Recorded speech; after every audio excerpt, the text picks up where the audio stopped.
recognize the Indigenous people who are the original stewards of the lands where we live and work. Making them is part of acknowledging who we are and who has been here.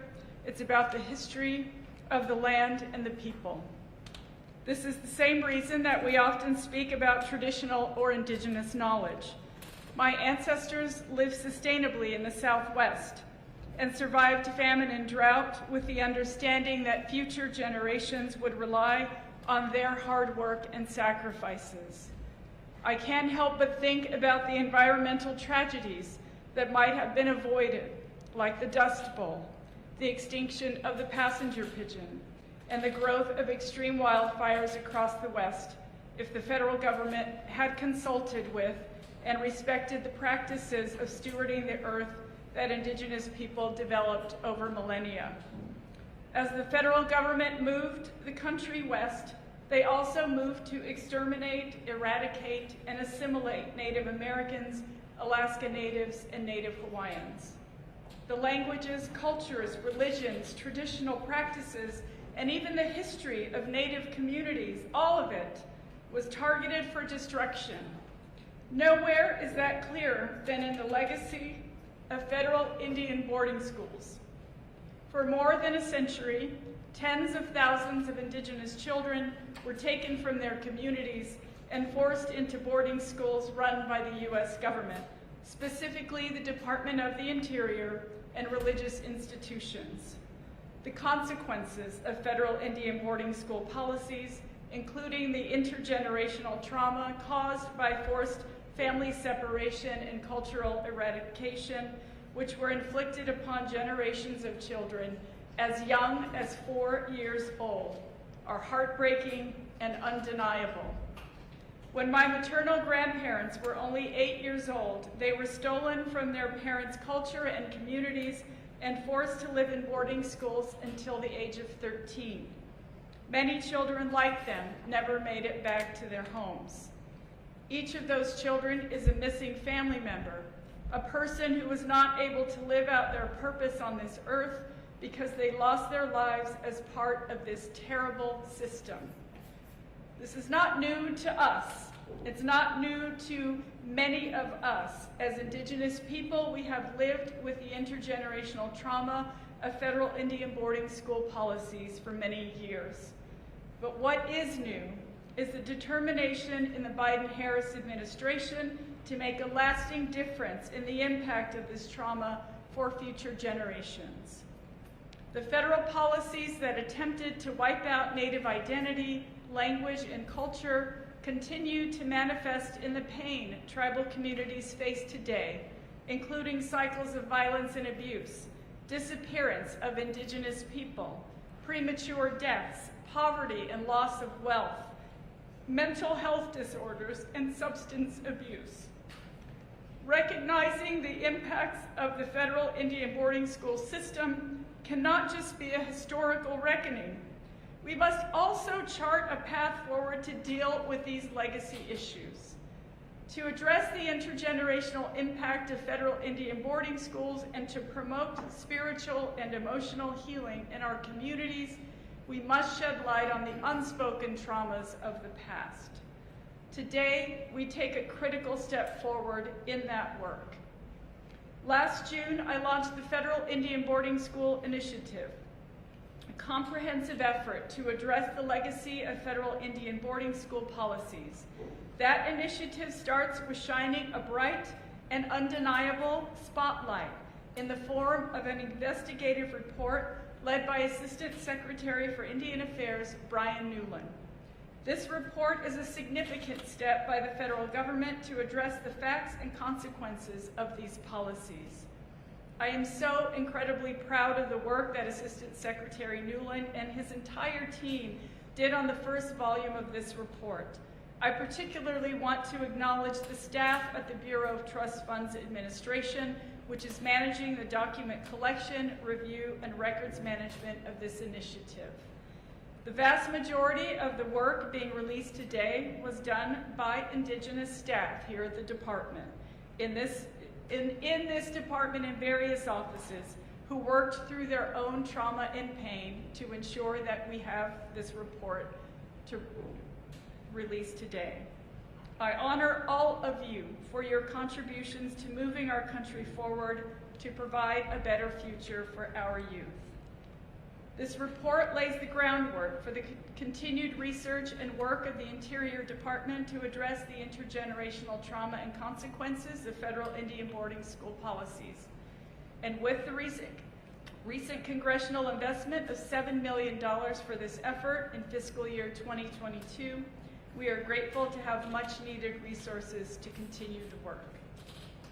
Our efforts will include steps we can and must take now to alter the course of our future. We must work to preserve Native languages. We must invest in support services for Indigenous peoples, and we must bear witness to the stories of American Indian, Alaska Native, and Native Hawaiian people. I come from ancestors who endured the horrors of the Indian boarding school assimilation policies carried out by the same department that I now lead. This department was responsible for operating what we now know to be 408 federal boarding schools across 37 states, or then territories, including 21 schools in Alaska and 7 schools in Hawaii. Now we are uniquely positioned to assist in the effort to recover the dark history of these institutions that have haunted our families for too long. As a Pueblo woman, it is my responsibility, and frankly, it's my legacy. As part of the Federal Indian Boarding School Initiative and in response to recommendations from the report, today I am launching a year-long tour, The Road to Healing. I will travel across the country to use my platform to elevate American Indian, Alaska Native, and Native Hawaiian survivors of the Federal Indian Boarding School system and give them the opportunity to share their stories, help connect communities with trauma-informed support, and facilitate the collection of a permanent oral history. This is one step among many that we will take. The department's work thus far shows that an all-of-government approach is necessary to strengthen and rebuild the bonds within Native communities that federal Indian boarding schools set out to break. With the President's direction, we have begun working through the White House Council of Native American Affairs on the path ahead to preserve tribal languages, invest in survivor-focused services, and honor our trust obligations to Indigenous communities. The fact that I am standing here today as the first Indigenous Cabinet Secretary is testament to the strength and determination of Native people. I am here because my ancestors persevered. I stand on the shoulders of my grandmother and my mother, and the work we will do with the Federal Indian Boarding School Initiative will have a transformational impact on the generations who follow. I thank you all so much for being here and for covering this critical issue. And now I want to introduce a colleague that I am so proud to serve next to Assistant Secretary Bryan Newland.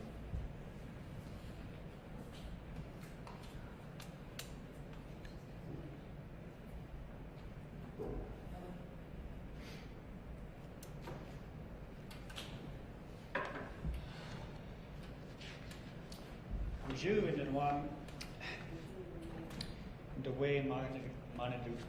excuse me. Ani nibana mikana bamose indigenakas, mayangan doden, ginoshikaning dojaba. Nishnabe and Dao. I want to thank you all for being here. To the press who are covering this issue that has been ignored for too long. I want to thank the members of our team here at the department. We have so many folks in the back who helped put this report together. It's been an exhausting and emotional effort for them to confront this horror on a daily basis, to bring this information to you. I'm deeply grateful for their work, both as a member of Secretary Haaland's leadership team and as somebody who grew up in a family and a community that's been impacted by these boarding schools. Federal Indian boarding schools have had a lasting impact on Native people and communities across America. And that impact continues to influence the lives of countless families, from the breakup of families and tribal nations, to the loss of languages and cultural practices and relatives.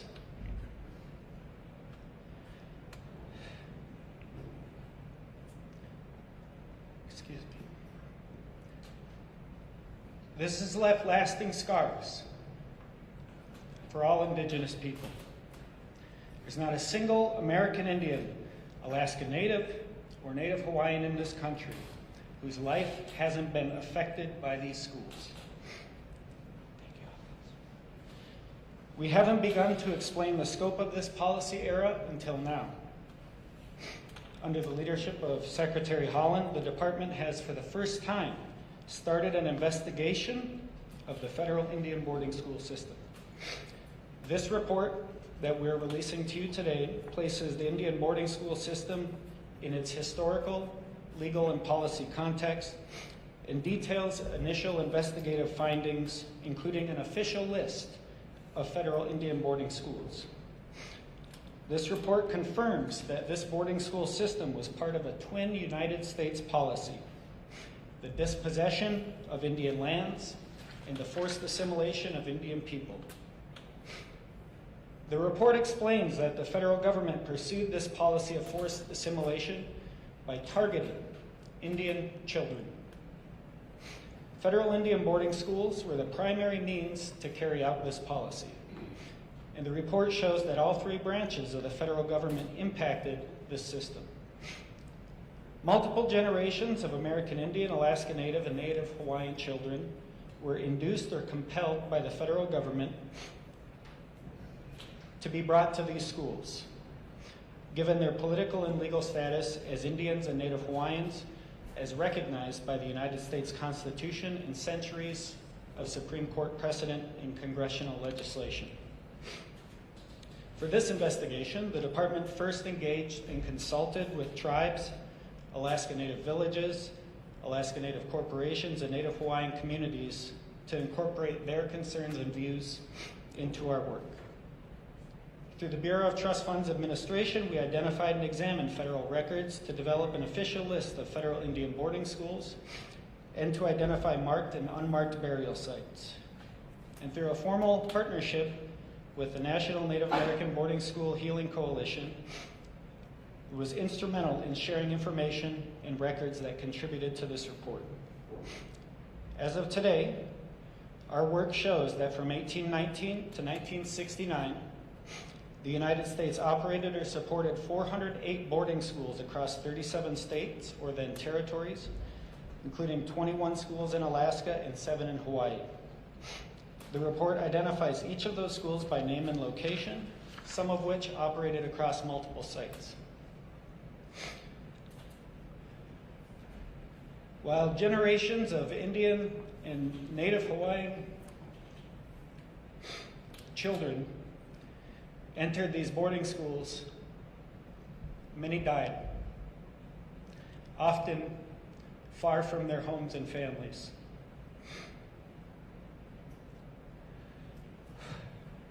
We've identified 53 marked or unmarked burial sites and cemeteries for Indian children across this system, with more site discoveries expected as we continue our research. The department will not make public the specific locations of burial sites associated with this system to protect against very real threats of grave robbing, vandalism, and other desecration.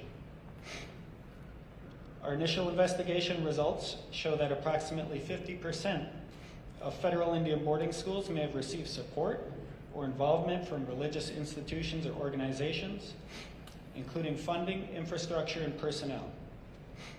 The federal government at times paid religious institutions and organizations on a per capita basis for Indian children to enter the schools that these institutions and organizations operated.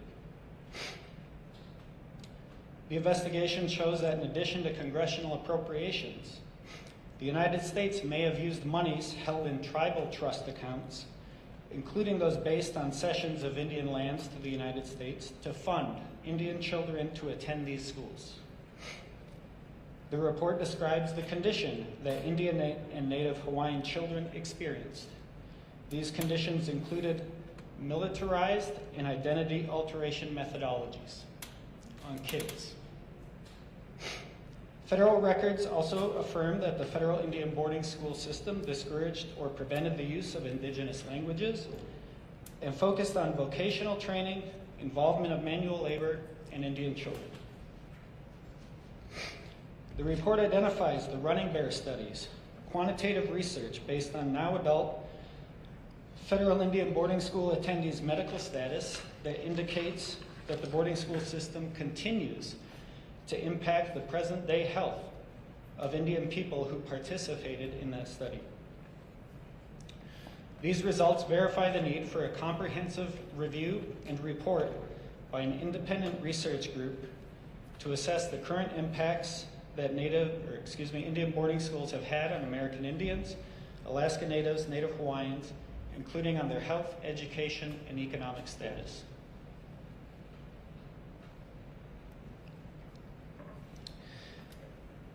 In order to complete the objectives of this initiative, I've made 8 recommendations for the next steps of this investigation. Implementation of some of these recommendations will require the help and assistance of Congress. I want to point out that this investigation so far has been conducted with existing congressional appropriations, relying on the service of Bureau of Trust Funds Administration staff and volunteers from other department bureaus. Congress has provided $7 million to the department for advancing this investigation under fiscal year 2022 Consolidated Appropriations Act. This funding will permit us to help find answers to the pressing questions left unexamined in this report. Answers in our next volume we expect to include approximating the total number of children that attended these schools, approximating the total number of marked and unmarked burial sites, identifying names, ages, and tribal affiliations of children interred at those burial sites, approximating the amount of federal support for this system, recognizing that some of our records may no longer exist. We will also examine and seek to identify religious institutions and organizations and other non-federal entities that ever received federal funding in support of this boarding school system. While this report spotlights a solemn period in U.S. history, it lays the groundwork for future focused actions outlined in our recommendations. To begin the process of healing from the harm and the violence caused by Indian assimilation policy, the Department of the Interior should affirm an explicit and express policy of cultural revitalization, supporting the work of tribes, Alaska Native villages, and Native Hawaiian communities to revitalize their languages, cultural practices, and traditional food systems, and to protect and strengthen intra-tribal relations. We're engaging and supporting other federal agencies to assist this initiative, including those with control of any relevant records or that provide health care to American Indians, Alaska Natives, and Native Hawaiians, including for the provision of mental health services to students attending our Bureau of Indian Education operated and funded schools. Every worthwhile journey begins with its first step. This report is not an end of that journey, it's a beginning. It marks one of the first steps on the road to help begin a healing process in this country. For Indian country and the Native Hawaiian community, the entire United States, and every person in every tribal community from the Alaskan tundra to the Florida Everglades and everywhere in between. Miigwech, thank you all for being here. Thank you for bearing with us. And I want to turn this over to my friend, Deb Parker from the National Native American Boarding School Healing Coalition.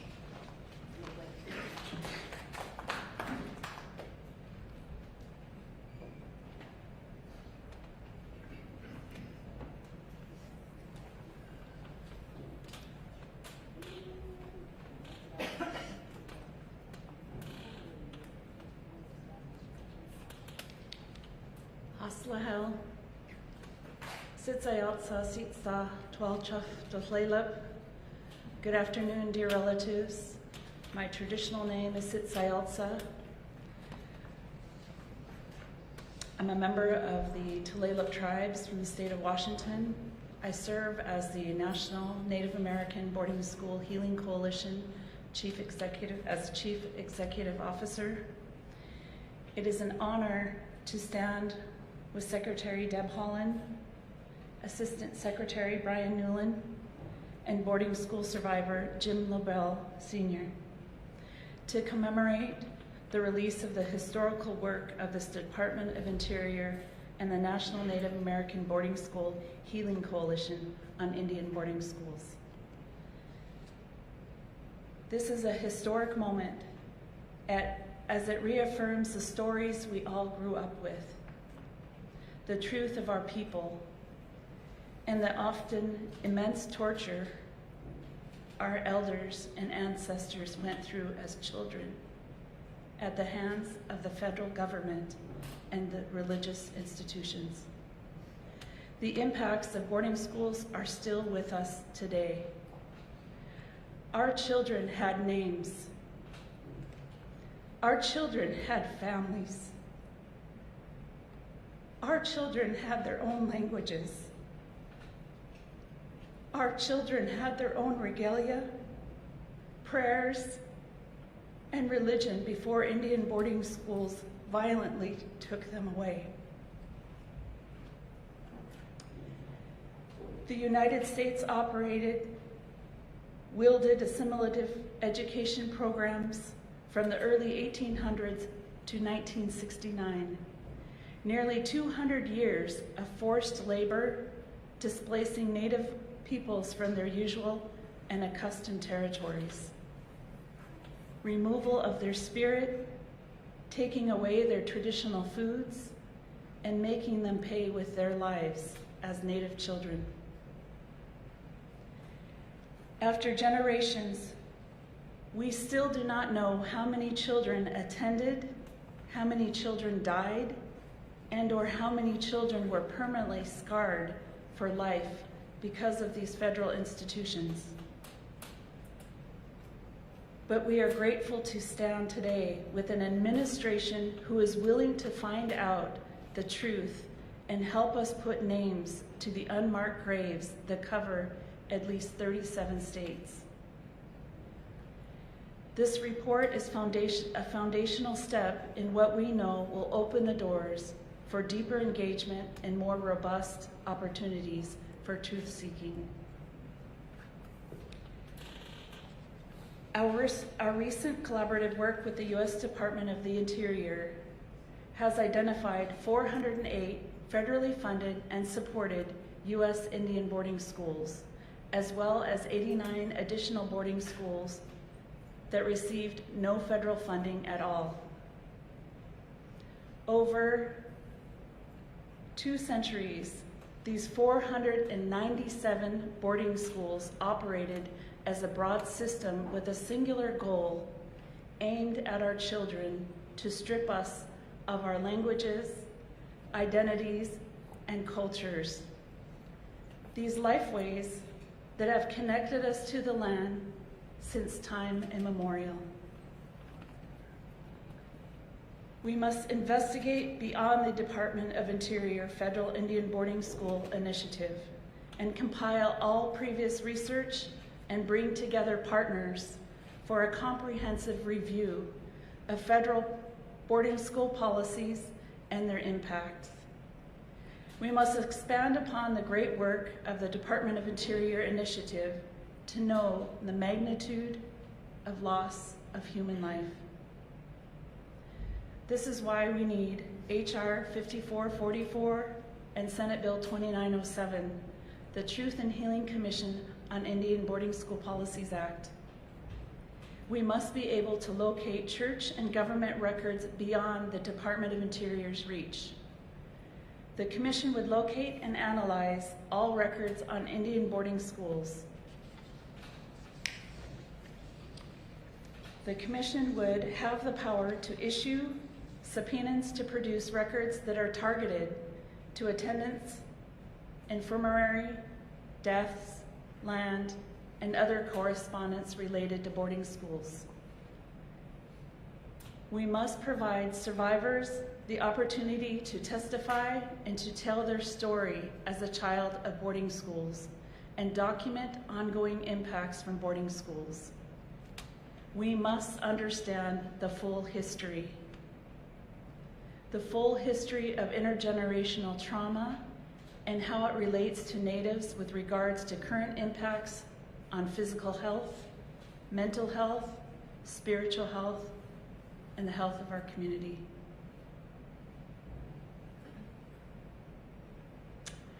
Our children deserve to be found. Our children deserve to be brought home. We are here for their justice, and we will not stop advocating until the United States fully accounts for the genocide committed against Native children. The time is now. Tigwitsid, Haichka, Pisha, Miigwech. Thanking you in our languages and praying that our languages come back with as much love and strength as our ancestors spoke them. Thank you.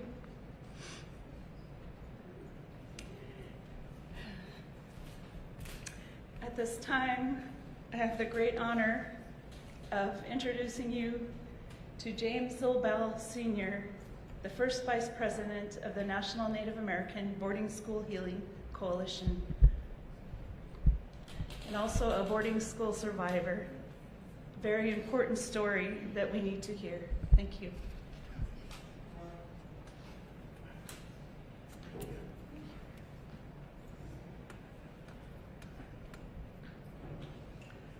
Thank you, Giselle Haaland, Secretary, my fellow elders. Thank you.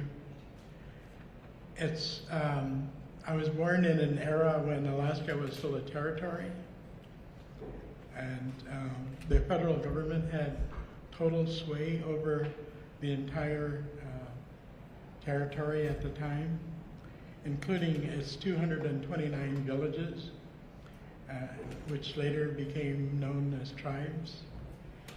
And I want you to know that Alaska Native people experienced a very similar kinds of acculturation and assimilation that occurred in the lower 48 states with the Western expansion. And this came through a guy by the name of Sheldon Jackson, a Presbyterian minister in the 1880s, who was a very fine admirer of Colonel Henry Pratt. And so consequently, a lot of the BIA schools in Alaska are modeled after the one in Carlisle. In fact, many early children that went to boarding school in Carlisle came from Alaska. And some of them are still there, and we want to bring them home. I'm a product of 10 years of boarding school myself, going in at the age of 8 years old. My brother was 6. And I went to 2 BIA boarding schools, Wrangell Institute and Mount Edgecombe High School. And I learned everything about the European American culture, its history, language, civilizations, math, science, but I didn't know anything about who I was as a Native person. I came out not knowing who I was. And I will share that more in detail tomorrow. But what I want to say, the echoes of the boarding school era, even though it ceased or stopped in many places, the vestiges of it is still continuing on today. especially with our high incarceration rates of Native people across America.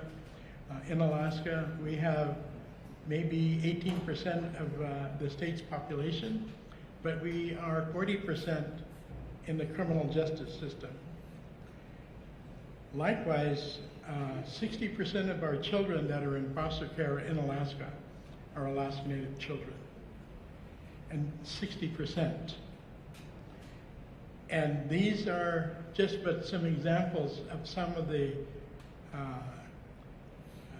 visual things of historical trauma in boarding school. We also have the highest suicide rates in America. Murders and suicides and domestic violence. And we're still having to deal with those things today. I'm very grateful to have this opportunity to speak to you, and to hopefully tomorrow you'll also hear more of our stories. Thank you. Thank you all. We're going to take a couple questions from members of the press. I know we have many online, but wanted to give preference to different partners of the room. Is there anyone that has a question before we start the online? Yeah, would you mind identifying yourself, press? No.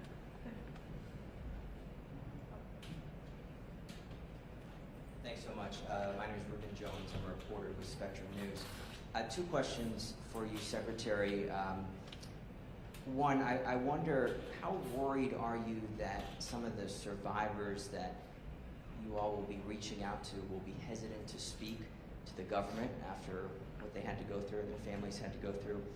And second, do you believe, based on what you know about these schools at this point, that the community should receive any sort of reparations from the federal government?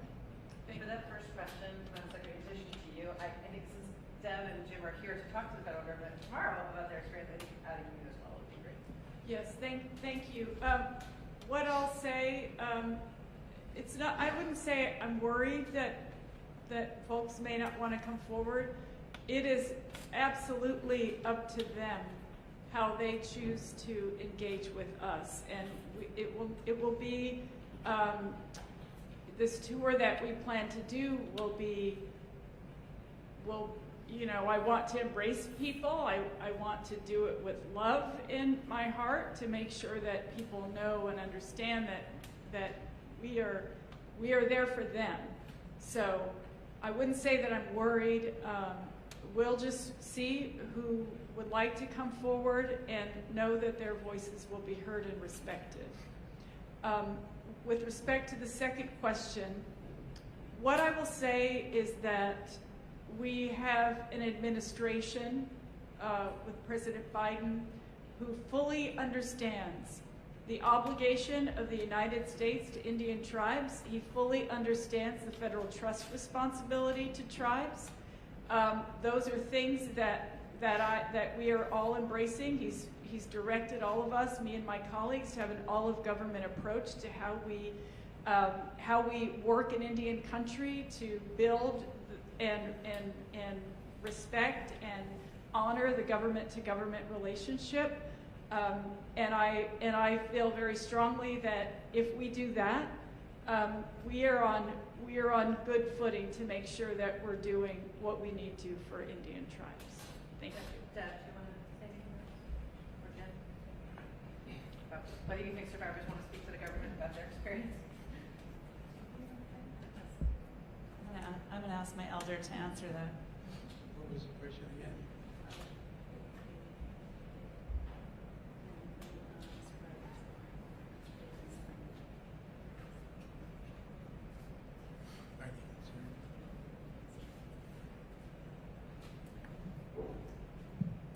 Yeah, we're going to be providing testimony in hopes that this gives courage to others to tell their story. I certainly, in my 10 years in boarding school, was around thousands of other Native children over those years, and I know so many of them don't have an opportunity to share that story. But I'm going to share some things that are representative of what we experienced, And I don't know if there's questions about reparations. Did I hear that? I think it's going to require some sort of resources to help put families together, put our languages back together, rescind federal and state laws that restrict us from traditional hunting, fishing, and gathering. There's so many, we need another look at our criminal justice system. Leonard Peltier was a boarding school survivor as well.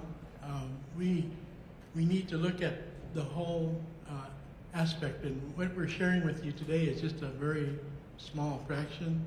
We also have TB sanitariums and orphanages and mental health hospitals that are not in boarding school, in boarding home programs and adoption programs that were all designed to take us away from our tradition and our culture. And this is what we want to find ways to make that whole again, or at least try to. Thank you. Thank you, Jim. Young lady in the front, you had your hand raised. Hi, I'm Jordan from Indian Country Today. So I'm curious, what about the religious schools that predate the 1819 Civilization Act? Will those be considered? Brian, you want to take Sure, I can take that. The scope of. Thank you for the question, Jordan, and thank you for being here.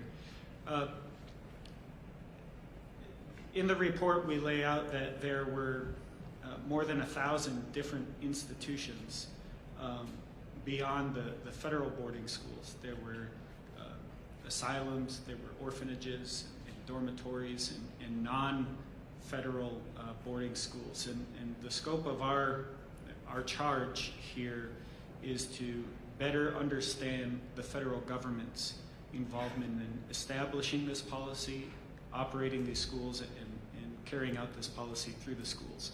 And the report itself kind of walks through the origin of the forced assimilation policy and what it was intended to do, and provides that historic narrative.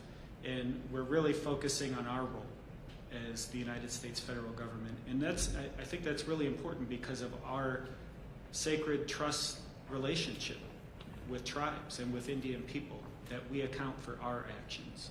And of course, we know that there are religious institutions that have begun to reckon with their own history, and we encourage them to do that, and to, as they go down that path, that they work and be inclusive with the communities and the families who were affected. Tyler, you can open up, just let folks know online. We are also able to open up our questions to the reporters who have joined us online. If you have a question, please hit the raise hand function, clicking the reactions button, and then raise hand. We'll give folks just a moment to register their questions, and if there are any more in-person questions, we will take those right now. Yep, Gio, we got one more in the room. Go ahead. Hey, what's going on? Hey, how's everyone doing? My name is Abby Cruz. I cover race and culture for ABC. I just have one question. What is the first step this administration will take towards reparation for Native nations that want that? Sure. Again, as the Secretary and I mentioned in our remarks earlier, this report is the first step of this initiative. There's a lot more work that has to be done to simply tell the truth and lay out the scope of the federal Indian boarding school system. There are survivors and families and communities that want to come forward and tell their story. So in short, there's a lot of work left to do to simply get to this point where we can explain for ourselves on behalf of the United States federal government what we did with these boarding schools. And so, we're focused on the next step in this work to get answers to the questions that the Secretary has posed to us, to better understand how many kids were placed into these schools, how many kids didn't make it home, where they're buried, and protect those sites, and to better understand how much money the United States spent operating this system. Thanks, Brian. I'm going to come right back to you. Let's take a couple online. Thanks. We'll take a few questions from folks who are joining us virtually. I will be able to unmute you once I announce your name. Felicia Fonseca with the AP, I'm going to ask you to unmute, lower your hand, and ask your question.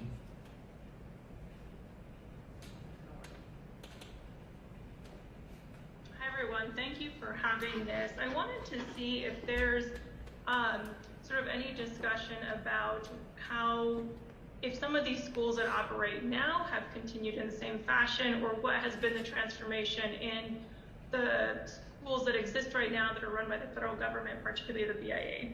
Brian, you want to take this? Sure. Thank you for that question, Felicia. Appreciate it. Appreciate your coverage of this important issue. The Bureau of Indian Education funds or operates 183 schools across the United States, including 4 off-reservation boarding schools. And the most important thing to understand right now is that it is not the express purpose of the United States federal government to operate these schools to forcibly assimilate kids. And in fact, most of the schools funded by the Bureau of Indian Education are operated directly by tribes. And with the often the express intention of promoting language revitalization, cultural teachings, and a culturally informed education. And that's something that we also seek to do through the schools that the BIE, the Bureau of Indian Education, operates directly, including the 4 off-reservation boarding schools. So the difference is at the core of the school's mission, which is to empower Indian kids in their communities, to attempt to revitalize languages and cultural practices, and not to forcibly assimilate kids, and not to take them from their families without their consent. Thanks, Brian. I think we had someone in the room. Hi, Kavita from Al Jazeera English. I was just wondering, regarding the religious institutions that received federal funds or tribal trust monies, did they provide any records during this first phase? And if not, is that something that Interior will look to going forward? This question. Sure. Most of our work to date has been focused on the records that we have in our possession as a federal agency. There has been some outreach from different religious organizations and institutions to assist and collaborate. And of course, we welcome that. But as we've tried to explain, the United States initiated this policy of forced assimilation through targeting children. And what I believe that our role here is in this investigation is to account for that and detail our operations as a federal agency and as a federal government because, again, of our unique government-to-government relationship with tribes and which is rooted in the Constitution and treaties. We have that obligation to indigenous people in this country, and that's really where we've been focused. Let me take a few more. Thank you. Jenna from Native News Online, I will unmute your line. Hi, thank you for having this press conference. This question is for Secretary Haaland. I'm wondering when the last time you spoke with President Biden about the Indian boarding school report was, and what he has said to you about the work that you and the Assistant Secretary are doing here. Thank you. Thank you so much. And of course, we have been working with the White House. Well, the White House has given us their blessing, I'll just put it that way, to embark on this journey. And I can tell you that the President has been very supportive of the work that we're doing. We're very grateful for the support of the White House to move forward. And I also want to say that we're grateful for Congress. Congress, who is supporting this work. As you know, Congress holds the purse strings. We're incredibly grateful to be able to move forward from this point with this issue. And as more is, as we do more, of course, we'll make announcements as we move forward. You both traveled with the First Lady. Is there anything else that you would speak to the Turkey? Well, thank you. With respect to the native languages, some of you might know that I went with First Lady Dr. Jill Biden to Cherokee, the Cherokee Nation in Oklahoma, where there is a Cherokee immersion school for their native language, and it was a joy to be there, to see, and I don't speak my language. I don't speak my language because my mother was afraid to teach me when we were growing up. But I know enough of it to recognize that when you can teach someone their language, because it has direct, direct information to the environment around them, the land, the water, the mountains, the trees, all of these things are directly related to that language, that it unlocks an immense opportunity for learning from those, and I could sense that from the children in Cherokee. So I just want to say that the Biden-Harris administration is, as I mentioned earlier, they are supportive of ensuring that we are approaching this in an all-of-government approach to make sure that tribes are getting what they need in order to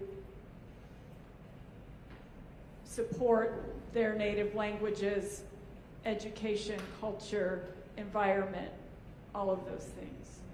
We have time for one more question, so why don't we do one more? Thank you. For everyone online, we have time for one more question, and if you're unable to ask your question during this event, you can email us at interior_press@ios.doi.gov. And with that, I will open Deb Kroll's line from the Arizona Republic. Hi, thanks for taking my question. I realize this is early days in the program, but in my work with intergenerational reporting on intergenerational trauma, mental health issues with Native children, one enduring legacy that we are all aware of that's been one of the worst legacies of the boarding school era is this intergenerational epidemic of child sex abuse that leads to adverse childhood experiences. It leads to a whole generation of needy people who are unable to parent themselves, and it continues on to this day. In the real life, again, this is early days, but since this information is known and there's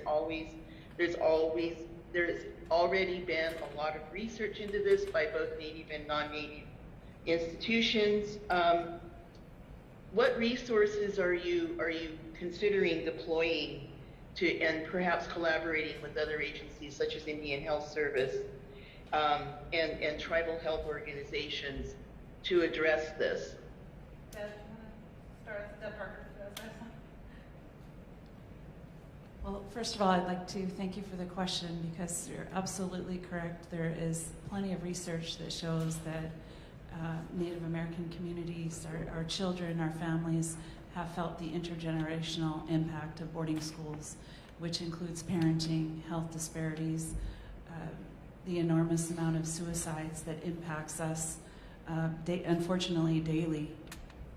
And before we walked up to the podium here, I know we met with some of the staff that works at the Interior, and there wasn't a dry eye.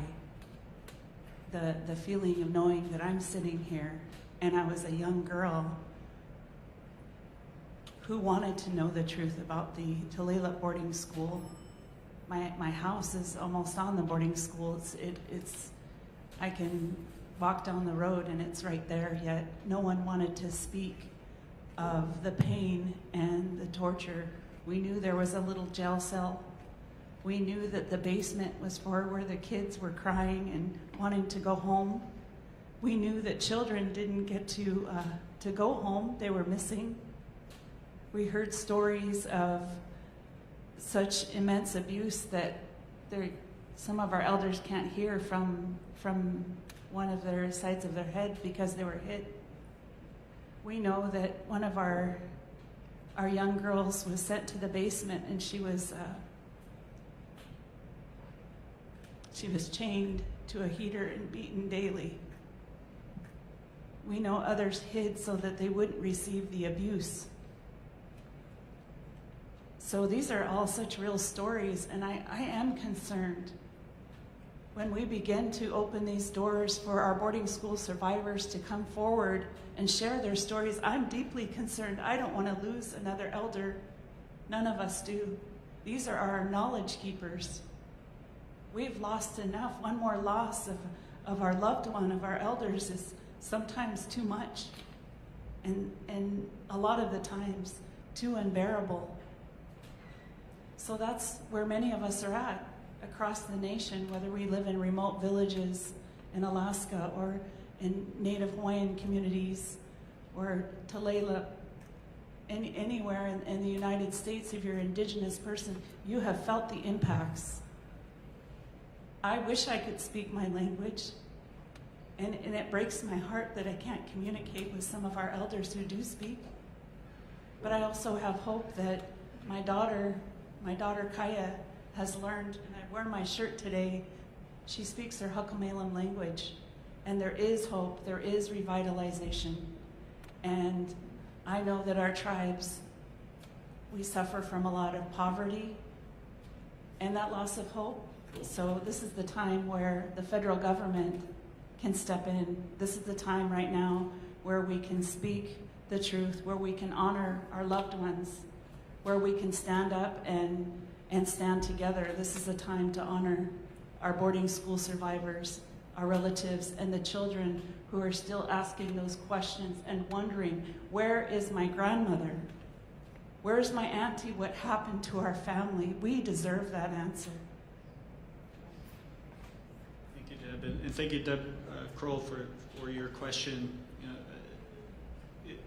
In response to what are we doing today to provide services in response to this legacy, one of the best things that we can do is to protect Indian families today and to keep Indian kids with their families and in their communities, so this work of cultural revitalization can continue, so that they can live healthy lives with their families and their people. And one of the ways that we're doing that right now is by defending the Indian Child Welfare Act, which has been an important law that this country enacted to protect Indian children and protect their families so that these abuses would never happen again.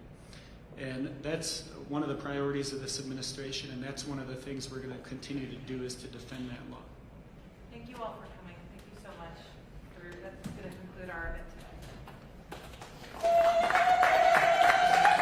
Thank you to those who are joining us virtually via Zoom. That concludes our event for today. I'll be ending the Zoom shortly, but again, if you have a question, please email us at interior_press@ios.doi.gov. Thank you all for joining.